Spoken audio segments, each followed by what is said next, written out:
Bonjour, aujourd'hui je vais vous parler un peu de théorie des jeux algorithmiques. Nous avons parlé d'algorithmes distribués il y a 15 jours avec un séminaire de Pierre Fregnault, de réseaux de communication et de réseaux sociaux la semaine dernière avec un séminaire de Laurent Massoulier. Alors, si tout le monde communique par réseau et que nous avons des algorithmes distribués, qu'il n'y a pas de centralisateur, alors nous avons des acteurs qui sont autonomes et nous devons gérer leurs contacts, la coopération entre eux ou la compétition entre eux pour avoir des ressources. Ce qui modélise, formalise ce genre de problème, c'est la théorie des jeux. Aujourd'hui, je vais parler de deux problèmes en particulier qui ont un impact algorithmique. Le problème du prix de l'anarchie et le problème des enchères. Prix de l'anarchie avec un exemple, celui de congestion de réseaux routiers. Imaginez que vous ayez deux itinéraires pour aller de A à B et vous voulez y aller le plus vite possible. Lequel des deux itinéraires choisir? Peut-être que vous êtes à un parc d'attractions, vous avez le choix entre faire la queue pour aller sur la grande roue ou alors faire la queue pour aller sur des montagnes russes. Et ce qu'on peut observer, c'est que combien de temps est-ce que ça prend? Eh bien, plus il y a de monde dans la queue, plus on attend. Disons que la grande roue arrive à gérer 4 personnes par minute, en moyenne. Et les montagnes russes, disons 6 personnes par minute. J'ai essayé de deviner, je n'ai pas trouvé d'informations sur Internet là-dessus. Donc ce sont des nombres inventés. Alors, maintenant, est-ce qu'il vaut mieux passer par le haut ou par le bas? Eh bien, ça dépend de combien de personnes font la queue. Si en haut, vous avez une queue de 40 personnes, donc une personne toutes les 15 secondes, ça veut dire 10 minutes d'attente avant de passer. Si vous passez par le bas et qu'il y ait 30 personnes, 6 personnes par minute, une personne toutes les 10 secondes, ça fait 5 minutes d'attente. Donc, le nouvel arrivant se dit, si je vais en haut, il faut que j'attende 10 minutes. Si je vais en bas, il faut que j'attende 5 minutes. Je vais aller en bas. Et donc, ce qui se passe, c'est que chaque nouvel arrivant va systématiquement se diriger vers la queue la plus courte parmi les deux queues.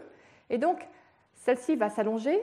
Et ce qui va se passer de façon naturelle, c'est que si chaque arrivant choisit le chemin qui lui permet de faire le trajet le plus court, les deux queues vont naturellement s'équilibrer. Et ce qui va se passer dans le cas de cet exemple, c'est que 40% des arrivants vont choisir d'aller en haut. Donc si vous avez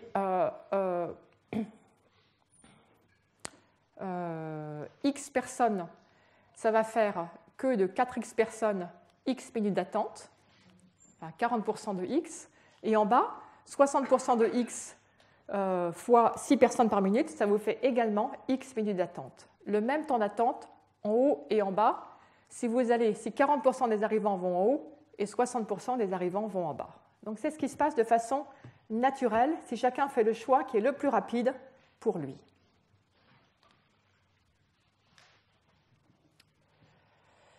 Bien. Alors, il se passe la même chose lorsque vous êtes dans votre voiture et que vous cherchez un itinéraire. Si vous demandez sur une application de recherche de plus court chemin quel est le chemin le plus court pour aller d'un point A à un point B, souvent vous observerez que dans la réponse, on vous propose non pas un chemin, mais 2 ou 3 chemins. Et souvent, le deuxième chemin le plus court prend le même temps que le chemin le plus court. Et le troisième chemin le plus court chemin, en général, prend à peu près le même temps. Autrement dit, quand vous circulez sur un réseau routier et que vous demandez quel est le plus court chemin et que vous allez systématiquement sur le chemin le plus court, il semblerait que les choses s'équilibrent de façon que tous les chemins prennent à peu près le même temps. Ceci peut être géré par une application qui va décider de vous donner un conseil. Si elle vous donne un seul conseil, elle va vous dire 40% du temps de passer par le chemin d'en haut, 60% du temps de passer par le chemin d'en bas, par un algorithme probabiliste. ce qui permet de donner un conseil, parce que sinon, si à un moment il y avait un tout petit peu plus de monde en haut qu'en bas, l'application se mettrait à rediriger tout le monde vers le bas, et ça créerait de la congestion en bas de façon alors que ce n'est pas nécessaire, jusqu'à ce qu'il y ait un retour de balancier. Donc les algorithmes probabilistes peuvent être utiles dans ce genre de situation. Et si nous avions une autorité centrale qui nous conseille, qui nous guide, qui nous oblige à passer par certains chemins? Cela arrive quand on passe par l'immigration. Vous arrivez à l'aéroport dans un pays étranger, il y a quelqu'un qui est là au milieu de la queue et qui vous dit « Allez dans la file d'attente numéro 5 ». Donc vous suivez, et vous suivez l'avis de cette autorité centrale. Quel est le but de cette autorité centrale? Son but, c'est de minimiser le temps d'attente, c'est de vider le hall des gens qui s'y trouvent, de les expédier le plus rapidement possible, et donc de minimiser le temps total d'attente des gens. Autrement dit, que vous, individuellement, vous attendiez plus ou moins, ça leur est égal. Ce qu'ils veulent, c'est que le temps total soit minimisé. Calculons ce que devrait être un algorithme pour minimiser le temps total d'attente des participants dans le cas de ce parc d'attractions.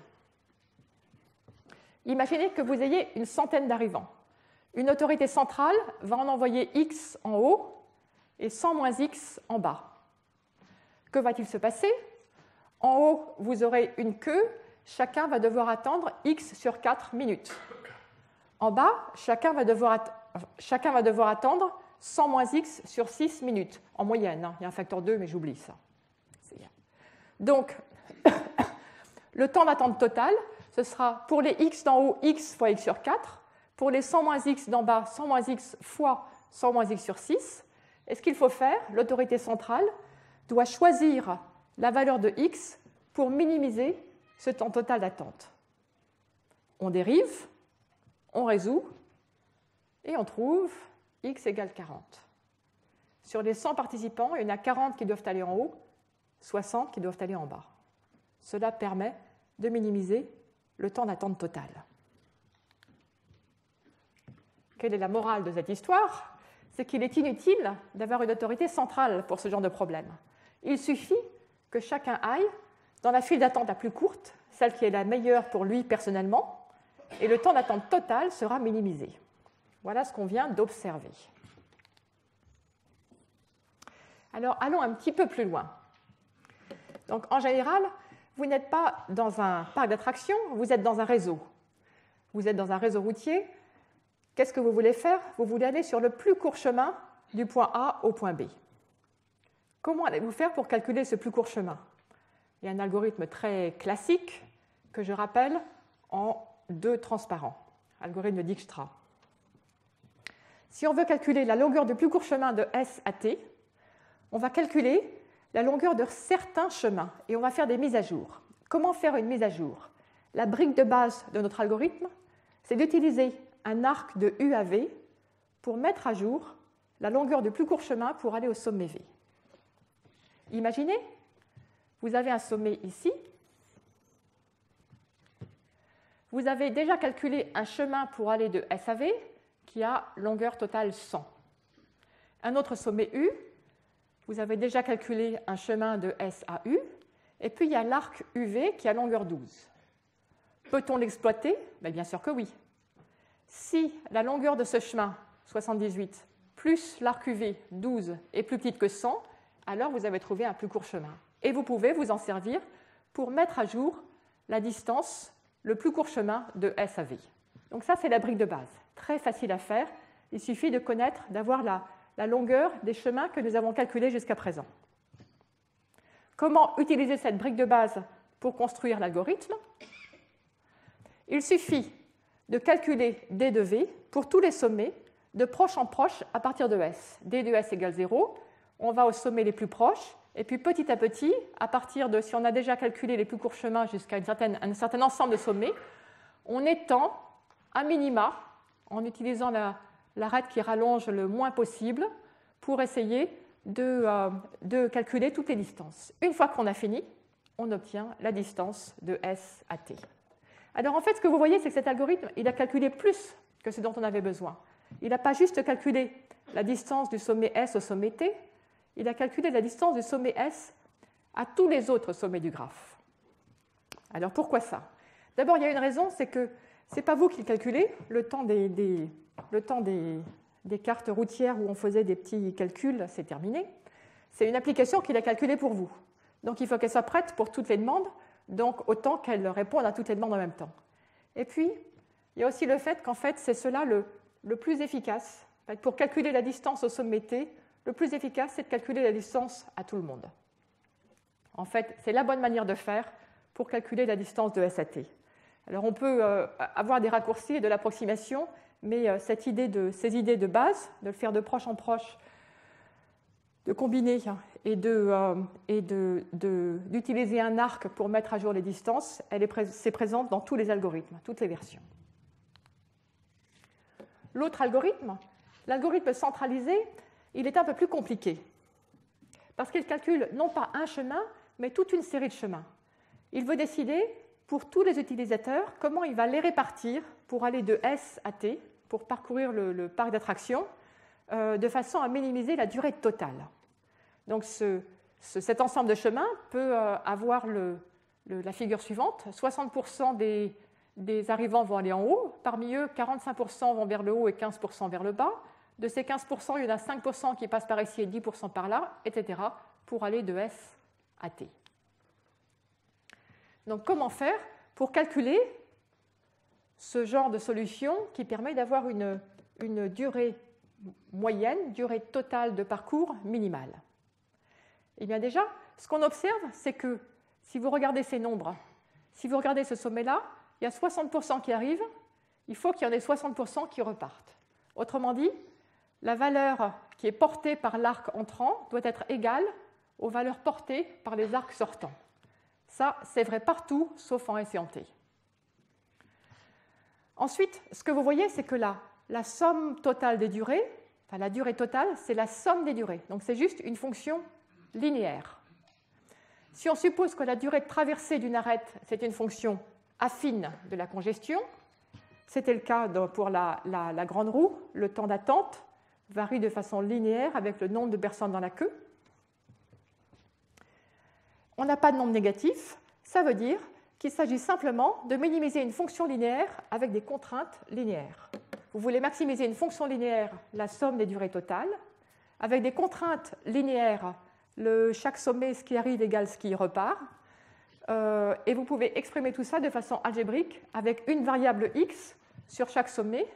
X, ce sera cette variable-là. Alors, ce n'est pas tout à fait vrai parce qu'il faut multiplier par les durées, mais en fait, ça vous permet d'avoir des valeurs convexes. Et pour les fonctions linéaires, lorsque vous devez maximiser ou minimiser, optimiser une fonction linéaire avec des contraintes linéaires, on sait faire en temps polynomial. Ça, c'est l'une des briques de base qu'on peut utiliser. Et à partir de ça, on peut avoir des approximations pour ce genre de problème de minimisation de durée totale. Donc, on utilise la programmation linéaire comme outil pour faire de l'approximation pour ce genre de problème. Bon, c'est nettement plus compliqué que le problème des plus courts chemins. Heureusement que les plus courts chemins, que le fait de juste calculer, que chaque individu calcule son plus court chemin, lui permet d'avoir une solution qui est globalement la meilleure possible. Donc, j'avais dit, inutile d'avoir une autorité centrale. Il suffit que chaque personne aille dans la file d'attente la plus courte.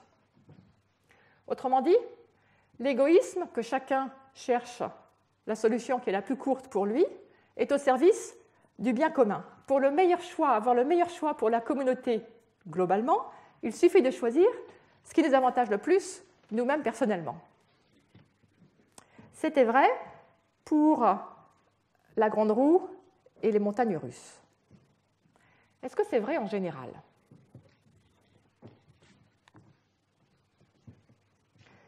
Je vais prendre un autre exemple. Cette fois-ci, c'est du transport, ça se rapproche d'un réseau routier. Nous avons encore une fois le choix entre deux façons d'aller de A à B. Il y a une façon où, encore une fois, on a des petits modes de transport. Essentiellement, il faut faire la queue, donc la durée dépend de façon linéaire du nombre de personnes qui utilisent ce moyen de transport. Puis l'autre moyen, c'est quelque chose qui est fixe, parce qu'il y a une grosse capacité dans ce train. Quel que soit le nombre de personnes, la durée va être égale, et disons égale à 100. Vous avez 100 personnes. Comment vont-elles faire si elles ont le choix entre prendre le train avec durée 100 ou emprunter des œufs avec une durée qui est égale au nombre de personnes qui empruntent les œufs?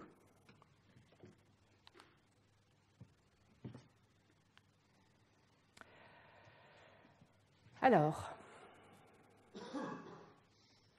voyons.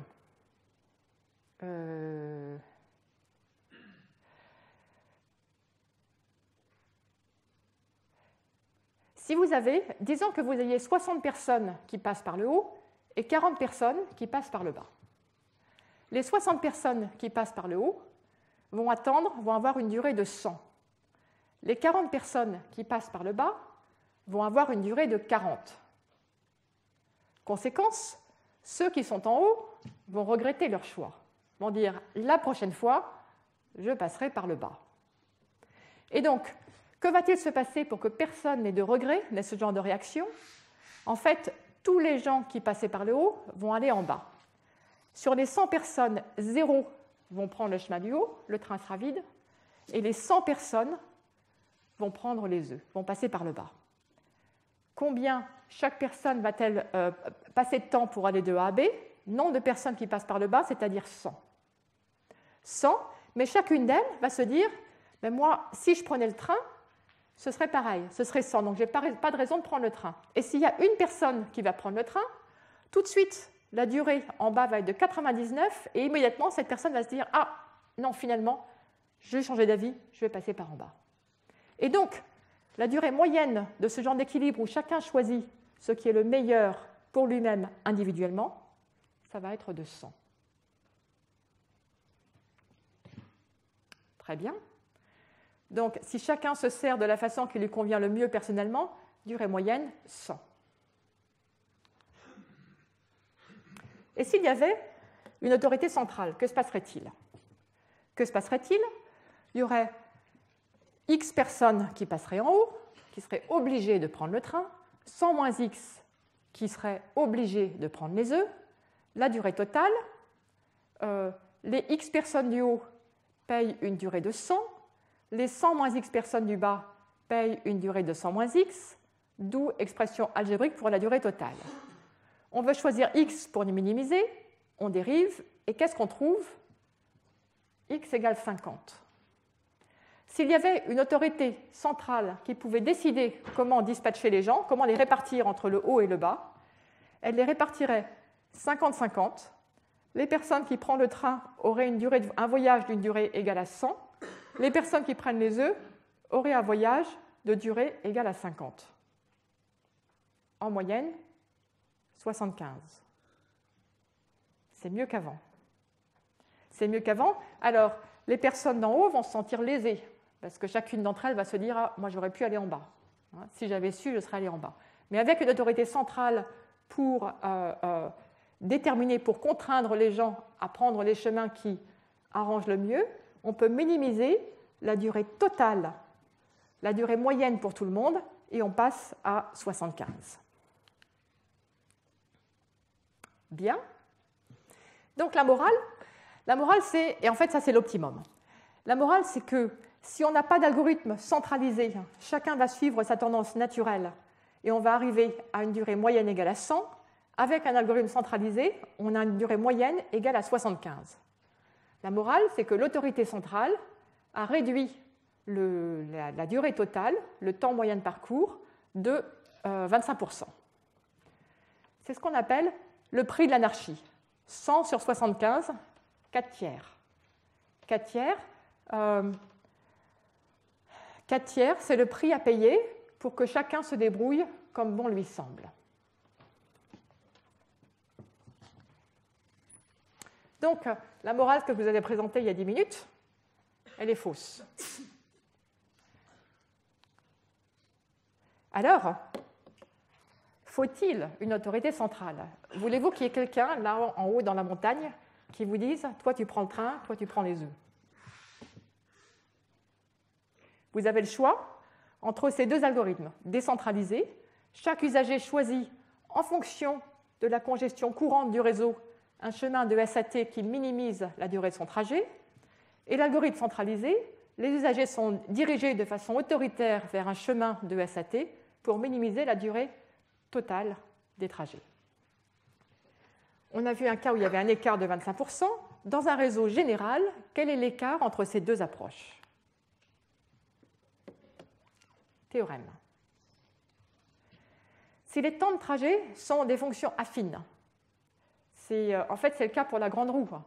Vous avez X personnes qui attendent, vous attendez un temps proportionnel à X, plus le temps pour passer. Parce qu'il y a quand même, on n'est pas tout le temps en train d'attendre dans un parc d'attraction. Il y a aussi des moments où on fait les attractions. Donc A plus BX. Si ceci représente les temps de trajet, alors le pire écart entre les durées calculées avec ou sans autorité centrale, c'est 25%. L'exemple que je vous ai donné, c'était le pire cas.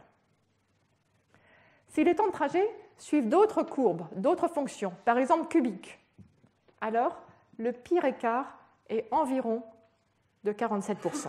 Ça empire lorsque la courbe est plus convexe.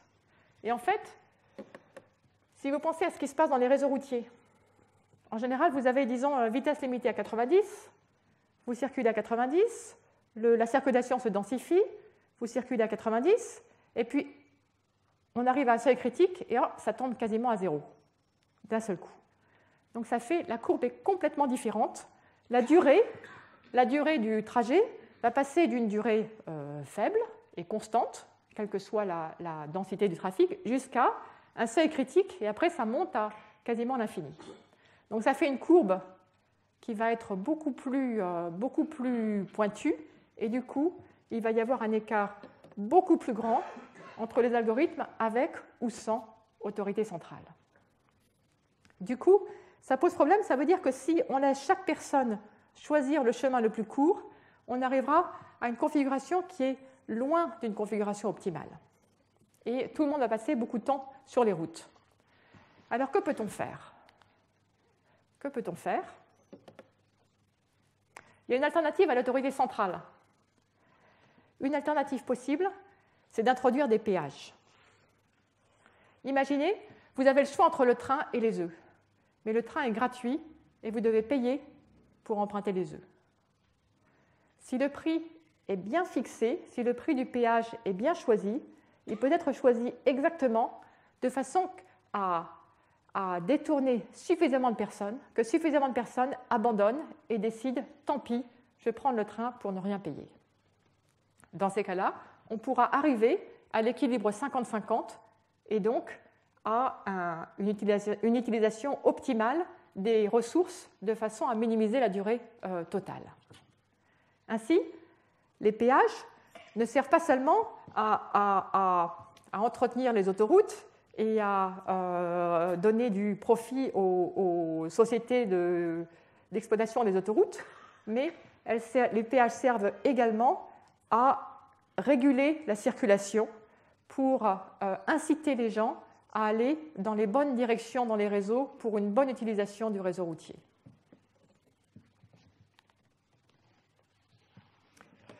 Et puis il y a une deuxième façon, une deuxième alternative, c'est de faire des grands travaux. Théorème des grands travaux. Considérez n'importe quel réseau, n'importe quelle fonction de délai sur les arcs, enfin, qui est monotone quand même. Plus on a de gens sur l'arc, plus ça prend de temps de le traverser. Soit D, la durée moyenne du trajet de SAT par l'algorithme centralisé qui calcule la répartition optimale des utilisateurs. Alors, imaginez qu'à la place, au lieu d'avoir une autorité centrale, vous faites des travaux. Chaque arête, vous doublez sa capacité. Vous la remplacez par 2 arêtes parallèles. Vous doublez le nombre de voies d'autoroute.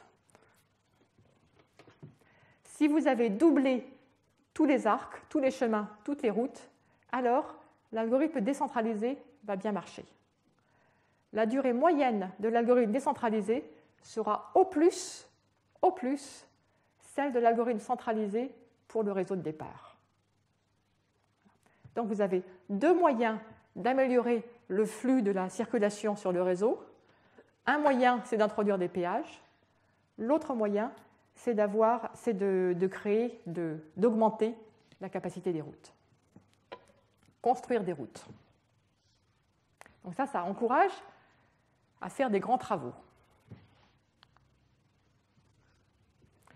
Ça encourage à faire des grands travaux.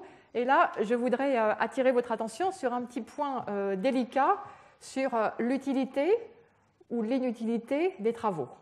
Donc là, j'ai dit, ce qui est bien, c'est de prendre chaque chemin dans le réseau et de le doubler, le dédoubler, doubler sa capacité.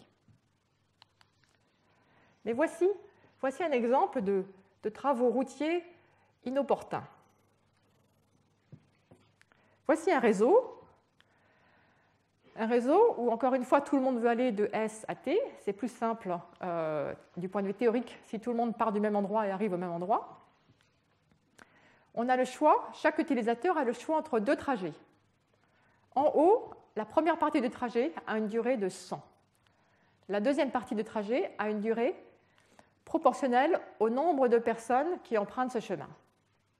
Et en bas, pareil, dans le sens contraire.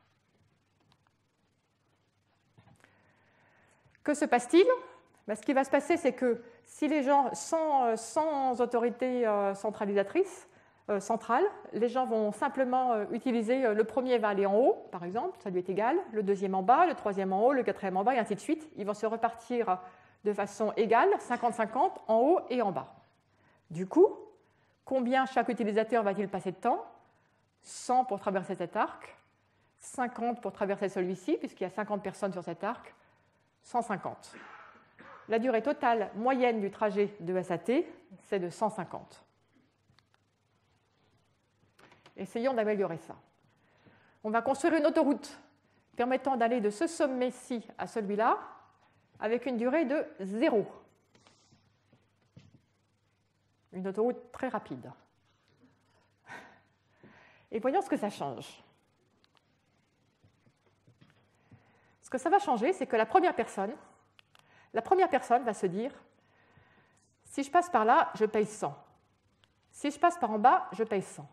Mais si je prends le chemin en zigzag, je vais payer 1, parce que je suis toute seule sur cette route, plus 0, plus 1, je vais payer 2.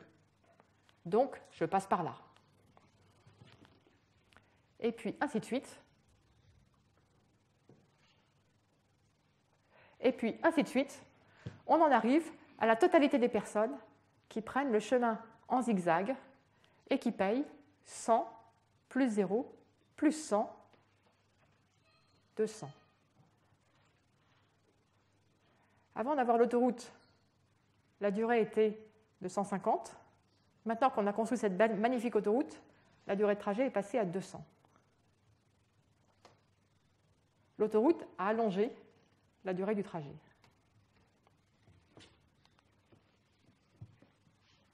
Alors peut-être qu'on pourrait mieux faire par un algorithme centralisé qui essaie de faire au mieux, qui oblige les gens à passer à droite ou à gauche. Donc on regarde les trois chemins possibles, on calcule combien de personnes passent, disons qu'on fasse passer X personnes par le chemin en zigzag, et puis les autres vont se répartir par symétrie également entre le haut et le bas, 50 moins X sur 2 en haut, 50 moins X sur 2 en bas. On calcule la durée totale, pour la minimiser, on dérive, et on trouve X égale 0. La meilleure façon d'utiliser cette autoroute, c'est de n'y faire passer personne. La morale, c'est que les routes ajoutées au réseau doivent être bien placées pour ne pas causer de congestion supplémentaire. Alors ça arrive quelquefois, en fait, c'est arrivé il y a quelques années à New York, à Manhattan. Il y avait la 42e rue, qui est une rue très passante, en plein milieu de Midtown. Et il y a eu des travaux, il y a eu je ne sais quel accident, elle a été bloquée. Quel était le résultat du fait que cette route soit bloquée ? La circulation s'est retrouvée fluidifiée. Donc en fait, les gens ont découvert à cette occasion que la présence de cette artère augmentait la congestion. Je ne crois pas quand même qu'il l'ait fermée, malgré tout. Voilà, donc ça c'était un premier exemple d'utilisation d'algorithmes centralisés ou non et de l'effet parfois négatif de la compétition entre les utilisateurs pour le réseau. Bien évidemment, j'ai parlé de personnes, de voitures, de routes, mais les mêmes questions se posent également pour des paquets qui transitent sur le réseau informatique. Dans la deuxième partie, je voudrais parler d'un autre aspect de théorie des jeux qui, je pense, va nous mener au séminaire de tout à l'heure, un problème d'enchère.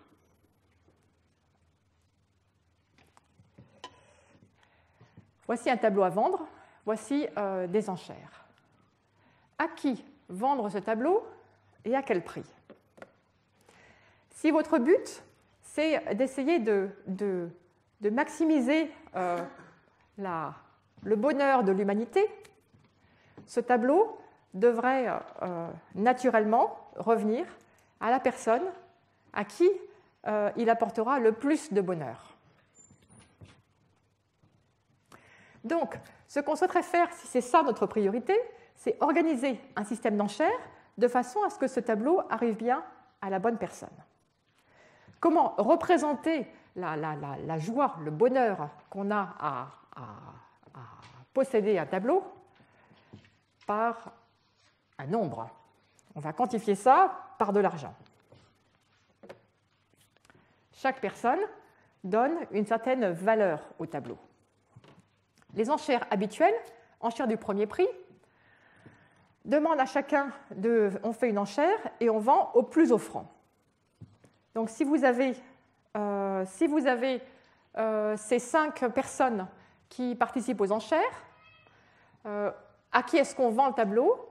À la personne en violet parce qu'elle a dit 250, ce qui est le maximum.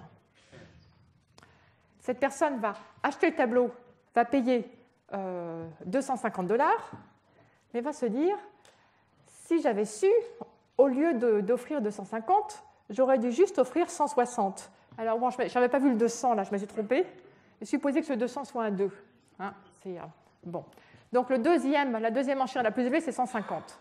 Donc la personne en violet va se dire, si j'avais su, j'aurais pu dire juste 160 et j'aurais eu le tableau. Du coup, ce système d'enchères pose problème. Parce que ça veut dire qu'il va y avoir des risques de manipulation. Si pour moi ce tableau a une grande valeur, mais que je sais qu'il y a quelqu'un d'autre que les autres, pour les autres ça vaut presque rien, je vais dire un petit nombre, parce que ça devrait suffire pour l'avoir. Mais du coup, je vais cacher la vraie valeur de ce tableau pour moi. Les autres aussi vont le cacher. Chacun va jouer à un jeu où il révèle plus ou moins, une fraction plus ou moins élevée de la valeur du tableau pour lui. Et le grand risque, c'est qu'à la fin, ce tableau ne tombe pas dans les bonnes mains, ne tombe pas entre les mains de la personne pour qui ce tableau a le plus de valeur. En ce sens, ce système d'enchères n'est pas bon. Il ne permet pas de maximiser le bonheur de l'humanité résultant de l'existence de ce tableau. Alors, voici un meilleur système d'enchères pour ce but. Que va-t-on faire? On demande aux personnes de dire leur prix. On va vendre le tableau au plus offrant, mais on ne le vend pas au prix qu'il a donné. On le vend au deuxième prix qui a été donné. Autrement dit, cette personne en violet, c'est elle qui a fait l'enchère la plus élevée, c'est elle qui va gagner le tableau. Elle a dit $250. La personne suivante a dit $150. Donc, on vend le tableau à la personne en violet pour $150. $150 et 1 centime. Que va-t-il se passer? À ce moment-là, la personne en violet ne peut pas se dire « Ah, si j'avais su, j'aurais dit moins ». Pourquoi? Parce que, en fait, si elle avait dit 200, elle paierait quand même 150. Donc, ça n'a pas d'importance. Et ceci encourage la sincérité. Il n'y a aucune raison que cette personne mente, ne dise pas la vérité sur ce que le tableau vaut pour elle. Imaginez qu'elle essaye de pousser les enchères, que pour avoir plus de chances d'avoir le tableau, elle dise un montant plus élevé que sa vraie valeur de 150. Quand est-ce que ça va changer quelque chose? Ça ne va faire une différence que si il y a quelqu'un d'autre qui dit, par exemple, 260. Dans ces cas-là, si elle dit 265, elle va réussir à gagner le tableau quand même. Mais dans ces cas-là, elle va devoir payer 260, qui est plus que la valeur du tableau pour elle. Donc au total, c'est négatif. Donc il n'y a pas de raison que cette personne dise plus que ce que le tableau vaut.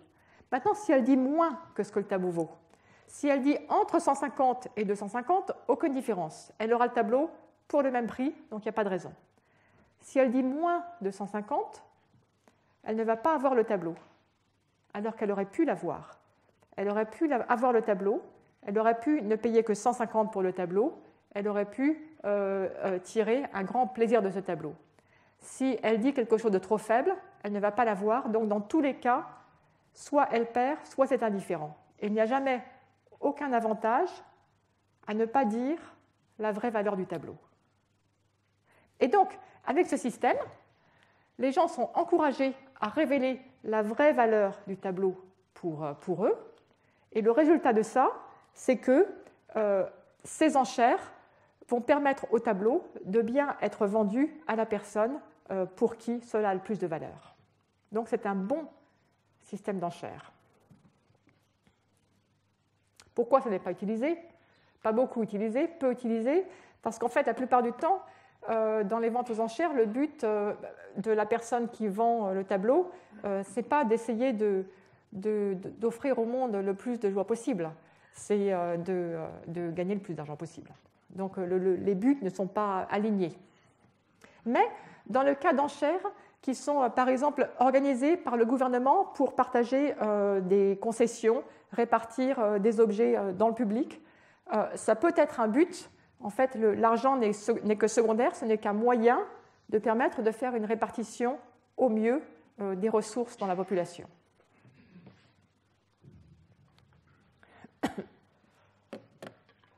Alors ceci est un problème qui intervient, ces questions d'enchères, pour les moteurs de recherche.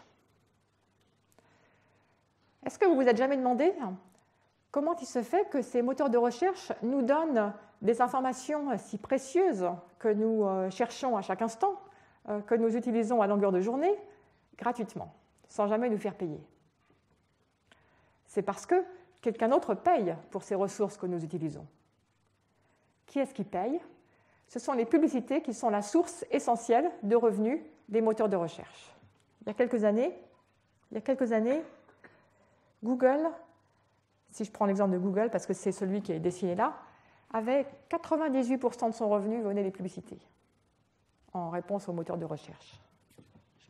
Alors pour cet exemple, j'étais obligée de copier-coller sur une image parce que mon propre moteur de recherche, j'ai bloqué les publicités, donc j'en vois pas moi. Donc je ne pouvais pas vous montrer l'exemple.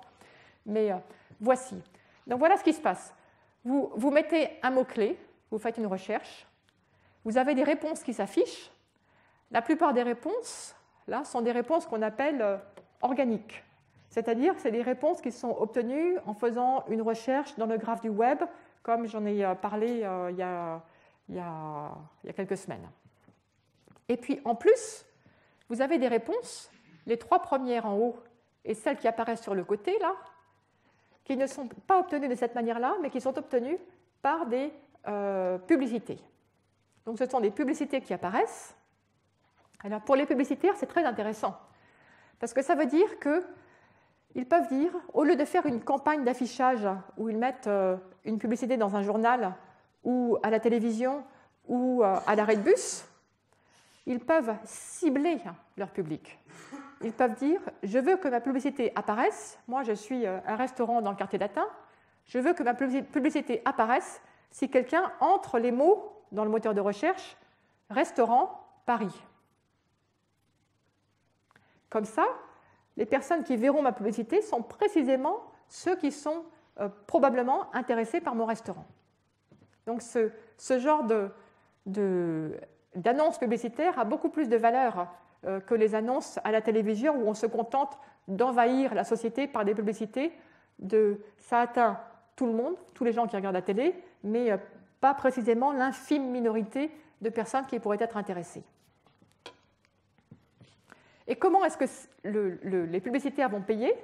ils vont devoir payer pour les publicités à chaque fois, non pas que leur publicité apparaît, mais que l'utilisateur clique sur la publicité. S'il clique, ça veut dire qu'il est intéressé. Dans ce cas, ce clic a une valeur. Ça veut dire qu'il va aller sur le site du restaurant et probablement qu'après, il va venir au restaurant. Du coup, le publicitaire est prêt à payer beaucoup pour chaque clic. Beaucoup, genre 50 centimes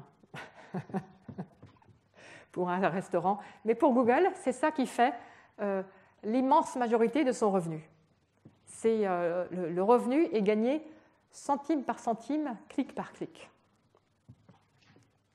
Un autre avantage, c'est que ça a changé le monde publicitaire parce que même les tout petits commerçants, ils peuvent dire qu'ils vont avoir un budget tout petit pour la publicité, ils vont avoir quelques apparitions, quelques clics, juste pour une information très ciblée, et ça leur permet de recruter une clientèle locale qui correspond exactement à leurs besoins.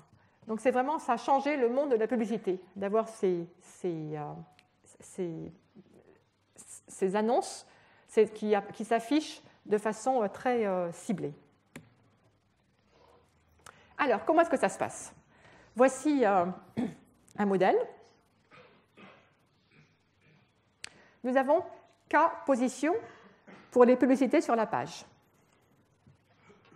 Si la première position, celle en haut au milieu, c'est la meilleure. C'est la meilleure, c'est celle où il est le plus probable, où c'est le plus probable que l'utilisateur clique sur cette position. Donc ces K positions ont un intérêt décroissant, 1, 2, 3, K, et on va dire que C de I, c'est la probabilité que l'utilisateur clique sur la publicité qui apparaît en position I. Donc C de I, c'est la probabilité que l'utilisateur clique sur la position I. Donc ici, encore une fois, on utilise un peu de probabilité, mais juste pour le modèle. Alors, quelle sera la valeur de la position J si le publicitaire I, si sa publicité apparaît en position J? Eh bien, c'est la valeur du clic, V de I, fois C de J, la probabilité que l'utilisateur clique sur cette position.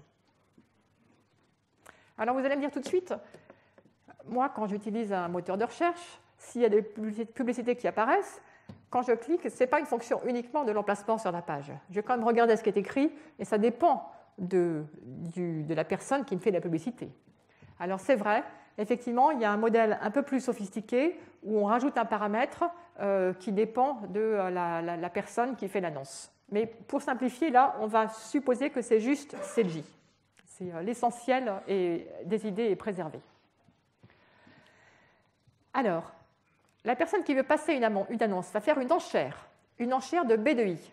B de I, ce sera le montant maximum qu'il est prêt à payer pour un clic. Si l'utilisateur clique sur mon annonce, je suis prêt à payer B de I. J'ai essayé moi-même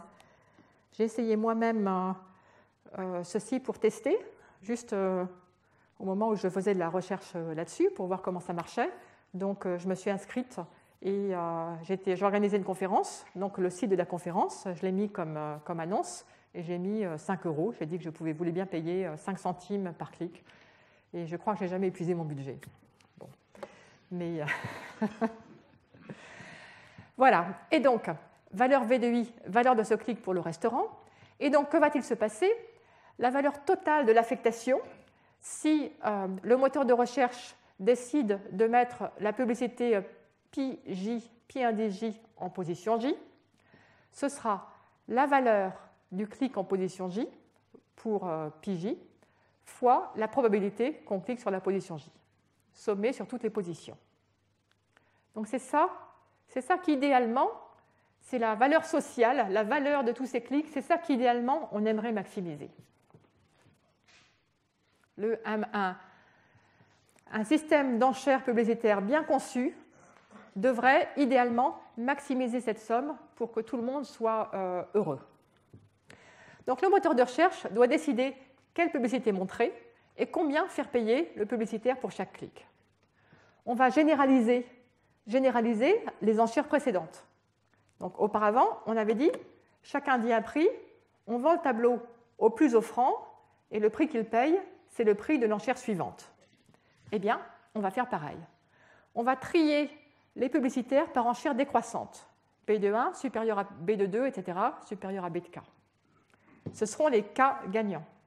On va montrer le publicitaire numéro I en position I, et on va faire payer chaque clic combien?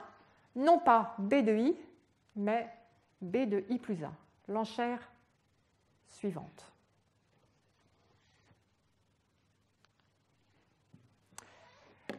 Cet algorithme encourage-t-il la sincérité? C'est grosso modo, par simplification près, c'est l'algorithme utilisé par les grands moteurs de recherche. Encourage-t-il la sincérité? Eh bien, voyons ce que le publicitaire va vouloir faire. Pour lui, la valeur d'avoir sa publicité sur I, c'est V de I, C de I. Le prix qu'il va payer, ce sera B de I plus 1, l'enchère suivante, fois C de I. Donc, l'utilité totale pour le publicitaire I, c'est la différence entre les deux. Et ce qu'il aimerait, c'est choisir la position qui lui permet de maximiser cette valeur, maximiser cette utilité. Alors, voici un exemple. Un exemple où, malheureusement, cet algorithme ne marche pas. Supposez que vous ayez deux positions. Donc, vous avez deux positions où montrer les publicités. Les probabilités sont 11 et 10, disons 11%, 10%. Les probabilités que l'utilisateur clique sont 11% et 10%, donc ces deux positions sont quasiment aussi populaires l'une que l'autre. Et vous avez trois agences de publicité, trois publicitaires, l'un pour qui chaque clic a valeur 100, un autre 99 et un troisième valeur 1. Disons que les publicitaires 2 et 3 disent leur vraie valeur, 99 et 1. Qu'est-ce que le commerçant numéro 1 devrait dire? S'il dit sa vraie valeur, il dit 100. Entre les trois nombres, 100, 99, 1, c'est 100 qui gagne. Il va gagner la meilleure position pour sa publicité. Il gagne la position 1, il va avoir des clics à un taux de 11%, et combien est-ce qu'il va payer pour chaque clic? Il va payer l'enchère suivante, c'est-à-dire 99. Donc son utilité sera 100 moins 99 fois 11%, 11 par clic. Imaginez qu'à la place, il a été un petit peu prudent et qu'il ait dit 98 au lieu de 100. D'un seul coup, il se trouve le contrat de promu. L'autre personne est promue en position 1 et lui, il descend en position 2. Il est dans la deuxième position, il va avoir un petit peu moins de clics, 10% au lieu de 11%, mais il va payer beaucoup moins. Il va payer seulement 1, le prix de la troisième enchère. Et donc son utilité, ce sera 100, sa valeur de chaque clic, moins 1, le prix qu'il paye pour chaque clic, fois 10, 990 par clic. Autrement dit, pour lui, c'est beaucoup plus intéressant de dire moins que la vraie valeur du clic pour lui. Donc cet algorithme, il n'encourage pas la sincérité. Et donc dans cet algorithme, ce n'est pas toujours le meilleur qui gagne. Des stratégies sont possibles, des manipulations, il y a des phénomènes de cycle, il y a des entreprises qui sont montées pour essayer d'aider les entrepreneurs à décider combien ils devraient dire lors des enchères de façon à optimiser leurs revenus. Donc ce qu'on peut dire, c'est que sans doute que ces moteurs de recherche, encore une fois, leur but, ce n'est pas de trouver la meilleure allocation possible, mais ils veulent quand même gagner de l'argent, quelque part. C'est une combinaison des deux. Parce qu'en fait, il faut aussi, comme il y a plusieurs moteurs de recherche qui sont en compétition, si ça se faisait trop au détriment des publicitaires, ceux-ci iraient utiliser un autre moteur de recherche. Donc en fait, il y a un équilibre à trouver, et l'équilibre actuel, il y a toutes sortes de manipulations et de jeux qui ont lieu pour essayer de trouver le bon prix. Alors comment faire? Y a-t-il un algorithme qui encourage la sincérité? Eh bien oui, il y en a un, c'est l'algorithme de Vickrey, Clark et Groves, VCG. Le moteur de recherche, s'il suivait cet algorithme, ferait de la manière suivante. Premièrement, trier les enchères par ordre décroissant. Deuxièmement, le premier va en première position, le deuxième en deuxième position, etc. Pareil qu'avant. Mais après, le calcul du prix à payer se fait de façon complètement différente. Voici comment on calcule le prix à payer pour l'utilisateur numéro I. Supposons que les autres utilisateurs soient sincères. Du point de vue des autres utilisateurs, le fait que I soit présent, ça leur prend une place. Ça prend une place, par exemple, celui qui se retrouve en position I plus 1. Si l'utilisateur I n'était pas là, l'utilisateur I plus 1 serait promu. Et du coup, sa différence d'utilité, ce serait B de I plus 1 fois la différence de clics entre les clics en position I et les clics en position I plus 1. Alors, au total, nous avons le coût total pour les autres utilisateurs de la présence de I. Ceux qui se sont trouvés dans les I-1 première position, ça leur est égal. Pour eux, ça ne change rien. Mais ceux qui sont des positions I plus 1 à K plus le premier qui a perdu, pour eux, ça les a tous décalés d'un cran. Donc pour eux, ça a tous été légèrement négatif. Donc ça, c'est le coût total de la participation de I du point de vue des autres utilisateurs. Alors le coût pour I, si lui, il paye P de I, un certain prix P de I à chaque clic, donc c'est ce prix P de I qu'on essaie de calculer, ça va être P de I fois C de I, la probabilité d'avoir un clic. Et donc, on égalise les coûts. On dit P de I, C de I, ce que I va payer, doit compenser ce que ça coûte aux autres, doit compenser cette somme que j'ai écrite ici. Et donc, P de I, c'est 1 sur C de I fois cette somme. Avec cela, avec cette formule, écrite pour tous les I, ça nous permet de calculer le prix à payer pour chaque utilisateur. Et donc, c'est ça l'algorithme pour choisir, déterminer qui va avoir quelle position et à quel prix.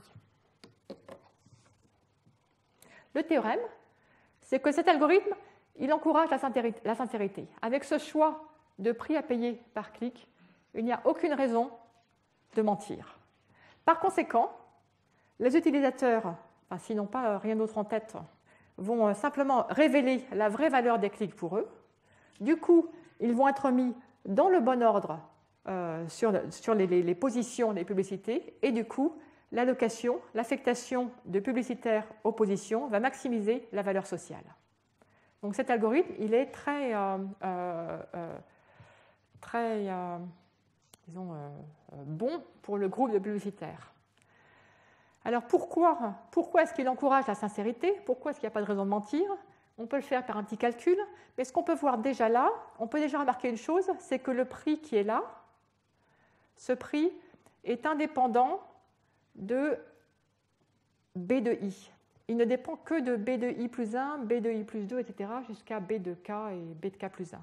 Autrement dit, en tout cas, parmi toutes les enchères qui feraient tomber l'utilisateur I dans l'intervalle en position I, ce qu'il va dire n'a pas d'importance. Et après, s'il paye suffisamment pour arriver juste au-dessus en position I-1, ce qu'on peut voir, c'est qu'en fait, ça le fait payer plus que sa valeur. Et s'il paye moins, c'est-à-dire qu'il se retrouve en position I plus 1, s'il fait une enchère inférieure, il va avoir une valeur qui va être plus faible que celle d'avant. Le P de I, C de I va être plus faible et on va voir que ça va lui rapporter moins d'argent. Et donc, la meilleure chose pour lui, c'est de dire exactement l'enchère qui correspond à la valeur réelle. Alors, tout ceci élimine, bien sûr, je saute le fait que ces publicitaires, en fait, ils ne savent pas quelle est la vraie valeur d'un clic.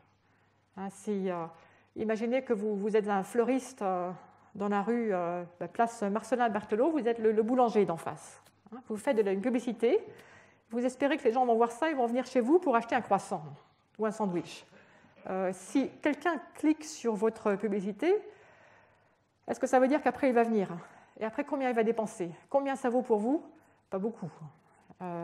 Donc, c'est difficile à évaluer quand on est un indépendant. mais enfin, il y a des applications, il y a des sites pour aider à évaluer ce genre de choses. Alors, conclusion, nous vivons dans un monde distribué où les algorithmes peuvent nous aider pour essayer de... On conçoit les algorithmes pour essayer d'aligner les intérêts particuliers, où chacun marche pour lui, avec l'intérêt commun. Et les échanges d'argent, comme les péages aux autoroutes, ça sert à quoi? Ça a un but, intéressant, positif, c'est que ça peut servir à orienter les choix des individus de façon que les réseaux fonctionnent de manière harmonieuse. Voilà. Alors vous voyez, dans ce cours, je prends un point de vue résolument optimiste et positif. Et voilà, aujourd'hui, c'est un exemple de ça. Voilà. Je vous remercie.